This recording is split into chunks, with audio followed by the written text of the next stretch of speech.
नमस्कार दोस्तों। अगर मैं आपसे कहूं आपका सुबह का पहला घंटा आपको गरीबी की तरफ धकेल रहा है, आप दिन रात घिस रहे हैं, मेहनत में कोई कमी नहीं है, फिर भी बैंक बैलेंस वहीं का वहीं है, और दूसरी तरफ वो लोग हैं जो आपसे कम मेहनत करके भी आपसे मीलों आगे निकल रहे हैं, बुरा लगता है ना।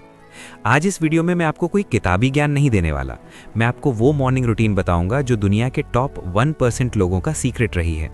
अगले 7 दिन, बस 7 दिन मुझे दे दीजिए और मैं वादा करता हूं कि आप अपनी लाइफ को रीप्रोग्राम कर देंगे।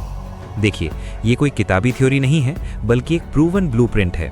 मैंने दशकों तक दुनिया के सबसे रईस और कामयाब लोगों की लाइफ को करीब से देखा है। कार्नेगी, रॉकफेलर, एडिसन, फोर्ड, इन सब में एक बात कॉमन थी। मुझे एक ऐसा सच पता चला जो आपको हिला कर रख देगा। उनकी अरबों की संपत्ति उनके ऑफिस में नहीं, बल्कि उनकी सुबह के उस पहले पवित्र घंटे में बनी थी। आज की हकीकत जानते हैं क्या है? जब आप सुबह उठते ही सबसे पहले अपने मोबाइल की स्क्रीन को छूते हैं, ठीक उसी वक्त दुनिया में कोई और अपने दिमाग को सक्सेस के लिए प्रोग्राम कर रहा होता है। तो दोस्त, को इंसान आपसे रेस तब जीत जाता है जब आप सोकर उठे भी नहीं होते। तो अगर आप अपनी फाइनेंशियल कंडीशन को सच में बदलना चाहते हैं और अगर आप उस एवरेज जिंदगी से तंग आ चुके हैं, तो ये वीडियो आपके लिए एक आखिरी मौका है। मैं आपसे एक सीधा सवाल पूछता हूँ, सुबह आँख खुलते ही आपका हाथ सबसे पहले कहाँ जाता है? नोटिफिकेशन चेक करना, व्हाट्सएप के मैसेज देखना, या फिर बेड पर लेटे इंस्टाग्राम की रील स्क्रॉल करना? सुनने में ये छोटी बातें लगती हैं, लेकिन यही वो 4 आदतें हैं जो आपको कभी अमीर नहीं बनने देंगी। मैं मजाक नहीं कर रहा, बहुत सीरियस हूँ। वजह जानते हैं क्या है? जब आप सोकर उठते हैं तो आपका सबकॉन्शियस माइंड एक गीली मिट्टी की तरह होता है। उसे जैसा चाहो वैसा मोड़ लो, वो एक क्लीन स्लेट है। अब सोचिए, उस साफ स्लेट पर आप सुबह सुबह क्या लिख रहे हैं? दूसरों की प्रॉब्लम्स, नेगेटिव खबरें और दूसरों की चमक धमक वाली लाइफ से खुद की तुलना। आप अपने दिमाग में असफलता का बीज बो रहे हैं। अनजाने में आप खुद को मैसेज दे रहे हैं, मैं पीछे हूँ, दुनिया बहुत डरावनी है, मेरे पास कुछ नहीं है। और फिर आप हैरान होते हैं कि आपका पूरा दिन स्ट्रेस में क्यों बीतता है। एंड्रयू कार्नेगी ने एक बहुत गहरी बात कही थी, धनी व्यक्ति अपनी सुबह को ड्राइव करते हैं, जबकि निर्धन व्यक्ति उस पर सिर्फ रिएक्ट करते हैं। इस पर गौर कीजिए, फोन उठाना एक रिएक्शन है। किसी का मैसेज आया, आपने जवाब दिया, किसी की पोस्ट देखी, आपने लाइक की, आप दूसरों के इशारों पर नाच रहे हैं। लेकिन सफल लोग क्रिएट करते हैं, वे अपने दिन के पहले पलों को खुद डिजाइन करते हैं। वे तय करते हैं कि उनका फोकस कहाँ जाएगा, ना कि उनका स्मार्टफोन। आज से अगले 7 दिनों के लिए हम एक मिशन शुरू कर रहे हैं। मैं इसे कहता हूं वेल्थ माइंडसेट डिटॉक्स चैलेंज। ये चैलेंज 3 मजबूत खंभों पर खड़ा है: क्लियर इंटेंट, मेंटल विजुअलाइजेशन और डिसिप्लिन्ड एक्शन। चलिए बात करते हैं पहले स्तंभ की, स्पष्ट इरादा लिखना। मेरी सालों की रिसर्च में ये सबसे पावरफुल टूल निकला है। दुनिया के हर कामयाब इंसान के पास एक लिखित घोषणा होती थी कि उन्हें आखिर चाहिए क्या। लेकिन यहाँ एक ट्विस्ट है, वो इसे सिर्फ लिखते नहीं थे, वो इसे हर सुबह पढ़ते थे, बिना किसी बहाने के, चाहे संडे हो, छुट्टी हो या वो कितने भी थके हुए क्यों ना हो, क्योंकि उन्हें पता था कि कंसिस्टेंसी ही वो चाबी है जो किस्मत के ताले खोलती है। तो डे 1 को आपको क्या करना है, ध्यान से सुनिए। जैसे ही आपकी नींद खुले, अपने फोन को हाथ भी मत लगाइए। मैं रिपीट कर रहा हूँ, फोन को टच भी नहीं करना है। बिस्तर छोड़िए, फ्रेश होइए और एक गिलास पानी पीजिए। इसके बाद एक शांत कोने में बैठें, अपनी डायरी उठाएं और लिखें, मेरा स्पष्ट इरादा है। लेकिन रुकिए, यहाँ सबसे बड़ी गलती मत करना। बहुत से लोग लिखते हैं, मुझे बहुत अमीर बनना है। दोस्त, ये इरादा नहीं है, ये सिर्फ एक अधूरी इच्छा है। यूनिवर्स को गोलमोल बातें समझ नहीं आती, आपको स्पेसिफिक होना पड़ेगा। आपका इरादा मेजरेबल और टाइम बाउंड होना चाहिए। एग्जाम्पल के तौर पर ऐसे लिखें, मेरा स्पष्ट इरादा है कि 30 दिसंबर तक मैं हर महीने 1 लाख रुपए अपने ऑनलाइन कोचिंग बिजनेस से कमाऊंगा। देखिए, इसमें सब कुछ क्लियर है, कितना पैसा, कब तक और किस रास्ते से। इसके आगे ये भी जोड़िए कि आप इसके बदले में क्या देंगे। जैसे ये हासिल करने के लिए मैं हर दिन सुबह के 2 घंटे सिर्फ क्रिएटिव वर्क करूंगा और हर हफ्ते एक नई स्किल सीखूंगा। याद रखिए, क्लैरिटी इज पावर। जब तक आपके माइंड को ये नहीं पता कि जाना कहाँ है, वो आपको कहीं नहीं ले जाएगा। मान लीजिए आप अपनी स्किल्स के दम पर आगे बढ़ना चाहते हैं, तो आप लिखेंगे, मेरा स्पष्ट इरादा है कि अगले 12 महीनों के अंदर मैं अपनी डेटा एनालिटिक्स की स्किल्स को इतना मास्टर कर लूंगा कि मेरा सालाना पैकेज 12 लाख से ऊपर होगा। इसके लिए मैं हर सुबह 5 से 7 बजे तक बिना किसी डिस्ट्रैक्शन के मुश्किल प्रोजेक्ट्स पर काम करूंगा और हर महीने एक प्रोफेशनल सर्टिफिकेशन पूरा करूंगा। मैं एवरेज नहीं रहूंगा, मैं अपनी फील्ड का टॉप 1% एक्सपर्ट बनूंगा। देखिए, इसमें भूख भी है और रास्ता भी। आपने खुद को एक डेडलाइन दे दी और अपने सुबह के 2 घंटों को पवित्र घोषित कर दिया। जब आप इतना स्पेसिफिक होकर लिखते हैं तो आपके दिमाग का कंफ्यूजन खत्म हो जाता है और उसे पता चल जाता है कि अब बहानेबाजी का समय खत्म हो चुका है। इसे जोर से पढ़ें, फुसफुसाइए मत। इसे ऐसे बोलिए जैसे आप किसी भरे हुए सौड स्टेडियम के बीच खड़े होकर पूरी दुनिया के सामने अपनी जीत का ऐलान कर रहे हों। जानते हैं क्यों? क्योंकि जब आप ऊंची आवाज में बोलते हैं तो वो शब्द सिर्फ कानों तक नहीं जाते, वो आपकी नसों में एक वाइब्रेशन पैदा करते हैं। ये साउंड एनर्जी आपके सबकॉन्शियस के दरवाजे तोड़कर अंदर समा जाती है। मैंने बहुत से लोगों को देखा है जो लिखकर चुपचाप पढ़ लेते हैं और फिर शिकायत करते हैं कि ये काम क्यों नहीं कर रहा। दोस्त, ये काम इसलिए नहीं कर रहा क्योंकि आपने उन शब्दों को महसूस नहीं किया।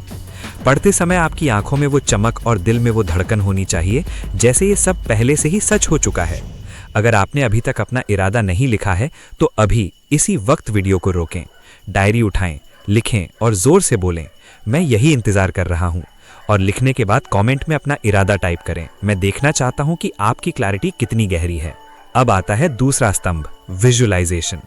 हेनरी फोर्ड ने एक बार बहुत बड़ी बात कही थी, मैंने हर कार को पहले अपने दिमाग में बनाया, उसके बाद वो कारखाने में बनी। इसका मतलब सीधा है, अगर आप उसे अपने मन के सिनेमा में नहीं देख सकते तो आप उसे अपनी जेब में भी कभी नहीं देख पाएंगे। आपको अपनी सफलता को देखना होगा, उसे महसूस करना होगा और उसमें जीना होगा। तो अगले 3 दिनों तक इरादा जोर से पढ़ने के बाद सिर्फ 60 सेकंड आंखें बंद करो। देखो वो बैंक बैलेंस जो तुमने लिखा था, महसूस करो वो राहत। कोई डर नहीं, कोई कर्जा नहीं। खुद को काम करते देखो, फोकस्ड, काम, पावरफुल। बस इतना काफी है। अगर महसूस नहीं हुआ तो समझ लो अभी तुम सीरियस नहीं हो। अब आते हैं तीसरे और सबसे निर्णायक स्तंभ पर, डिसिप्लिन्ड एक्शन। देखिए, इरादे लिखना और विजुअलाइज करना बहुत अच्छी बात है, लेकिन सिर्फ सोचने से तिजोरियां नहीं भरती। दुनिया ऐसे सपना देखने वालों से भरी पड़ी है जो कुछ नहीं कर पाए। अमीर सिर्फ वो बनता है जो मैदान में उतरकर घिसता है, क्योंकि आखिर में रिजल्ट्स आपके एक्शन से आते हैं, आपकी कल्पनाओं से नहीं।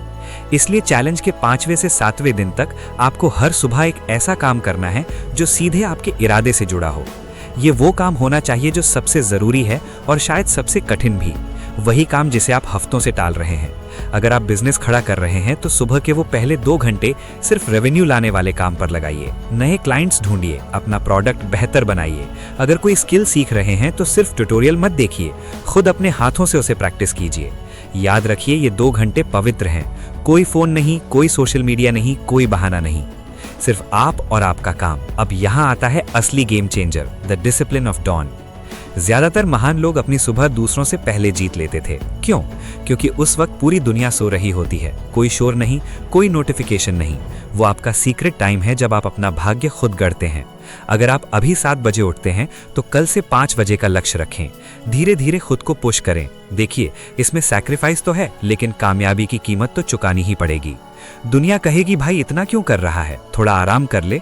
पर याद रखिए, साधारण लोग आराम चुनते हैं और असाधारण लोग अनुशासन। आप क्या चुनेंगे? अभी कमेंट में अपना वेकअप टाइम लिखें जिसे आप कल से फॉलो करने वाले हैं। चलिए अब पूरा 7 डेज ब्लूप्रिंट नोट कर लीजिए। पहला दिन उठें, फोन को छुएं भी नहीं, फ्रेश हों, पानी पिएं, अपना क्लियर इंटेंट लिखें और उसे जोर से पढ़ें। फिर 5 मिनट बस शांति से सांस लें। दूसरा दिन वही रूटीन, इरादा पढ़ने के बाद 60 सेकंड का मेंटल विजुअलाइजेशन जोड़ें और आखिर में 3 ऐसी चीजें लिखें जिनके लिए आप ग्रेटफुल हैं। तीसरा और चौथा दिन शीशे में देखो और बोलो, मैं रोज वो काम करता हूं जिससे पैसा आता है, मैं मुश्किल काम पहले करता हूं, मैं बहाने नहीं बनाता, मैं डिसिप्लिन वाला इंसान हूं। 5वां, 6ठा और 7वां दिन अब पूरा रूटीन फॉलो करने के बाद अपने सबसे जरूरी काम पर 2 घंटे का डीप वर्क करें, बिना किसी डिस्ट्रैक्शन के। अब आपके मन में एक सवाल होगा, ये सब काम क्यों करता है? तो सुनिए, इसके पीछे कोई मैजिक नहीं बल्कि सॉलिड साइंस है। आपके दिमाग में एक फिल्टर होता है जिसे आप रोज प्रोग्राम करते हैं। जिस चीज पर आप ध्यान देते हो दिमाग उसी के मौके ढूंढने लगता है। ये जादू नहीं है, ये ब्रेन ट्रेनिंग है। इस 7 दिन के चैलेंज के बाद आपका दिमाग पूरी तरह से रिवायर हो जाएगा। आप वो कदम उठाएंगे जिनसे कल तक आपको डर लगता था। लेकिन एक वार्निंग भी सुन लीजिए, ये रास्ता आसान नहीं है। पहले कुछ दिन आपका अपना मन बगावत करेगा, आलस आपको वापस बिस्तर में खींचेगा, आपके दोस्त, आपके घर वाले शायद आपका मजाक भी उड़ाएं। पर याद रखिए, रईस लोग वो काम करने की हिम्मत रखते हैं जो बाकी लोग नहीं करना चाहते। इसीलिए उनके पास वो रिजल्ट्स होते हैं जो बाकी दुनिया के पास नहीं होते। अगर आपको एक एवरेज लाइफ ही जीनी है तो आप अभी ये वीडियो बंद कर सकते हैं। ध्यान से सुनो, अगर तुम्हें एवरेज रहना है तो कल भी अलार्म स्नूज करना, लेकिन अगर तुम्हें अलग बनना है तो सच में सुबह जीतनी पड़ेगी। आज रात फोन बाहर रखो, डायरी तैयार रखो और कल सुबह सोचना नहीं, उठ जाना, क्योंकि जो लोग लिखते हैं वो भागते नहीं हैं। 8वें दिन क्या करना है, इसे छोड़ना नहीं है, इसे अपनी लाइफस्टाइल बना लीजिए। इसे एंड्रयू कार्नेगी ने एक बार बहुत गहरी बात कही थी, जो सुबह जीतता है वो दिन जीतता है, और जो अपना हर दिन जीतता है वो अपनी पूरी जिंदगी जीत लेता है। देखिए, मैं आपसे कोई झूठा वादा नहीं करूंगा कि इन 7 दिनों में आप करोड़पति बन जाएंगे। दौलत बनाने में वक्त लगता है, ये एक मैराथन है, लेकिन मैं आपसे ये वादा जरूर करता हूं कि इन 7 दिनों में आपकी माइंडसेट बदल जाएगी। आपका कॉन्फिडेंस उस लेवल पर होगा जहां आपको अपॉर्चुनिटीज ऑटोमेटिक दिखने लगेंगी। याद रखिए, समृद्धि सिर्फ महान विचारों से नहीं, बल्कि उन पर किए गए अनुशासित कार्यों से आती है। और हाँ, अगर इस वीडियो ने आपकी सोच में एक चिंगारी पैदा की है तो कमेंट में लिखें स्टार्ट।